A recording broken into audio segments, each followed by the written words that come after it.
सगळ्या छोट्या छोट्या गोष्टी सर्वात आनंद काय होतोय की आपले महान क्रिकेटपटू जे नुसते शिवाजी पार्क जिमखान्यालाच नाही खेळले पण मुंबईलाही खेळले आणि भारताचंही नाव मोठं केलं, त्यांच्या आठवणी आहात क्लबमध्ये.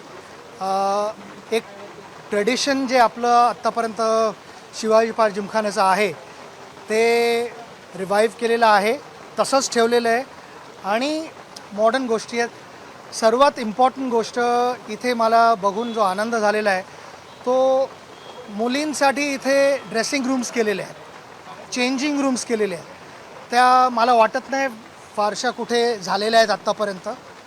माझी हीच एक रिक्वेस्ट असेल सगळ्या क्लब्सना आणि अथॉरिटीजना जे परमिशन देतात ते, की मुलींचं क्रिकेट आता पुढे जातं आहे चांगलं. वेगवेगळ्या टुर्नामेंट्स इंट्रोड्यूस होत आहेत, तर मुलींसाठी चेंजिंग रूमसाठी तरी नक्कीच परमिशन मिळाली पाहिजे. नुसत्या शिवाजी पार्क जिमखान्या इथे आत त्यांना दिलेले आहेत परमिशन्स करायला ड्रेसिंग रूम्स, पण माझी अशी इच्छा आहे की मुंबईतच नाही पण भारतात सगळीकडे त्यांच्यासाठी चेंजिंग रूम्स असायला पाहिजेत आणि त्यासाठी परमिशन जी आहे ती तात्काळ द्यावी अशी माझी रिक्वेस्ट आहे. मला ऑलवेज वाटतं की चांगली जी एक थॉट प्रोसेस असते त्यानंतर रिझल्ट्स लागतात.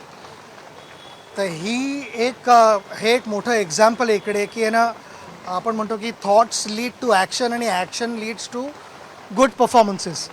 तर पहिली इनिंग तर शिवाजी पार्क जिमखाना इथे खेळलेले आहेत. बाकीच्या सगळ्या मुलामुलींच्या हातात आहे की ह्याचा पूर्ण फायदा घ्या, मेहनत करा, प्रॅक्टिस करा. मुंबईचं शिवाजी पार्क जिमखान्याचं, मुंबईचं आणि आपल्या देशाचं नाव मोठं करा. हीच माझी इच्छा आहे as a cricketer. Thank you very much. All the best. मला इथे आल्यावर फार आनंद झाला. थँक्यू. पाहू शकतोय नवीन वास्तूचं लोकार्पण केल्यानंतर सचिन तेंडुलकर यांनी आपली प्रतिक्रिया दिली आहे. मुलींसाठी क्रिकेट खेळण्यासाठी त्यांनी प्रोत्साहन दिलंय. आता isakal.com आहे देशातील नंबर 1 ची मराठी न्यूज वेबसाईट.